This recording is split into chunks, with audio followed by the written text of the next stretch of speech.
Hi, I'm Elana Kilkenny, and I'm an intuitive counselor and feng shui designer, and I'm here with the Happiness series. And today we're going to be going over some very common catch-alls that are thrown around a lot in more new age texts and self-help and just in everyday conversation, actually. And those words are words that actually, when they're used, people often react in one of two ways. They either don't know what they mean, or it actually does the opposite of what it's intended to do. So let's get specific about that. The word that we want to focus on today is the idea of calming down. So how does that come up? Well, often, if you're really upset about something, you'll have somebody in your life telling you, well, just calm down. Maybe it's your friend, maybe it's your husband or wife, maybe it's your boss, maybe it's just something that you're even reading, where you're reading something about calming down. Whatever it is, when somebody actually tells you to just calm down, usually you have the opposite reaction to that. When people say that to me, it actually makes me really anxious.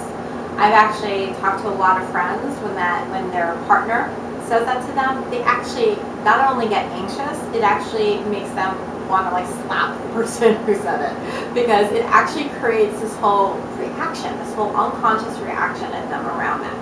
So what does it really mean to calm down? Well, first of all, when people tell you to calm down, sometimes it's just they don't know what else to say to you.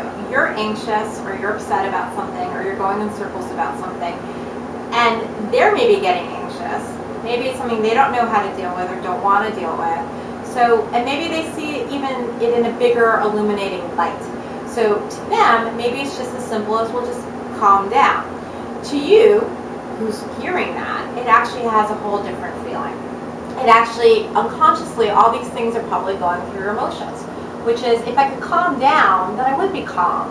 Or maybe you don't feel heard, or maybe you don't feel seen, or maybe it's just that younger part of yourself that's feeling really vulnerable and just wants your hand held, or just needs your hand held, but you don't actually know how to ask for that. So one of the first things I would say to you in terms of when you hear just calm down, I would take a breath, and I would just ask yourself, would it benefit me to actually calm down? And if it does benefit you, I would take another breath and just ask yourself, well, what in this situation would actually help me be more peaceful, actually help me be more relaxed, actually help me get calmer?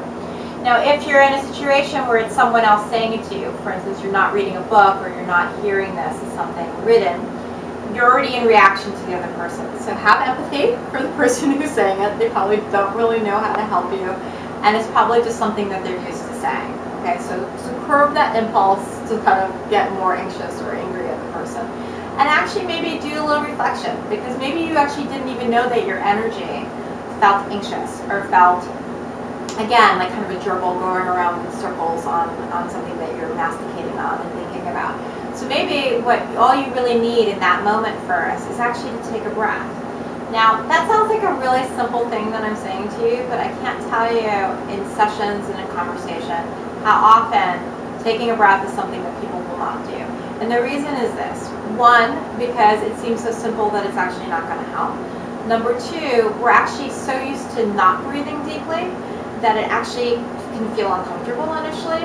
And three, sometimes we're looking for sort of the bigger things, the sexier things that we're being told that are really going to change our lives. And the truth is that often it's really simple things that if you do it more consistently, that they're going to help you. So I'm going to tie back in this concept with another concept that we spoke about in another segment, which is getting grounded.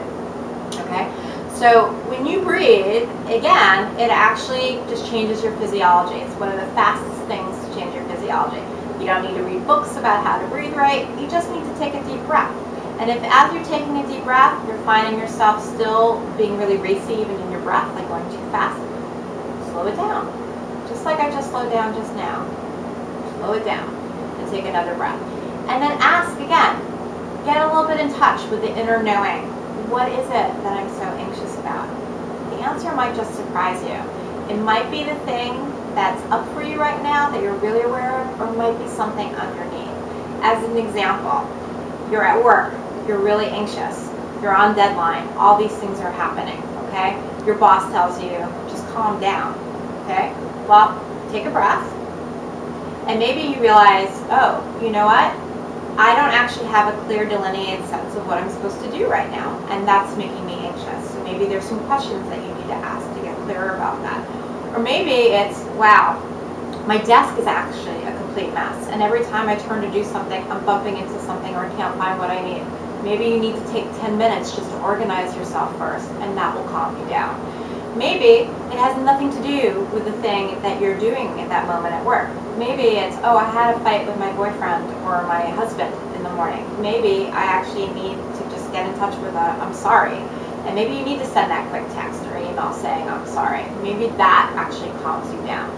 There's so many different areas where we're told this, but I'm sure that if you take a moment to actually not go into reaction and or decide to just keep on going in that anxious spiral that you're in, but to actually take a moment to get in touch with what is it that I'm really upset about. Maybe then you actually can not only bring some more instant peace and calming down to you, but also maybe there are some actions that you can take that actually can create a more peaceful you. So until next time, just get grounded and calm down. Not really. Until the next time, take a little bit more time for yourself to get clear about what you're really feeling and to listen to your own innate wisdom about what you need to do to actually have a better day, a more peaceful day, and a more calm day. See you next time with the Happiness Series.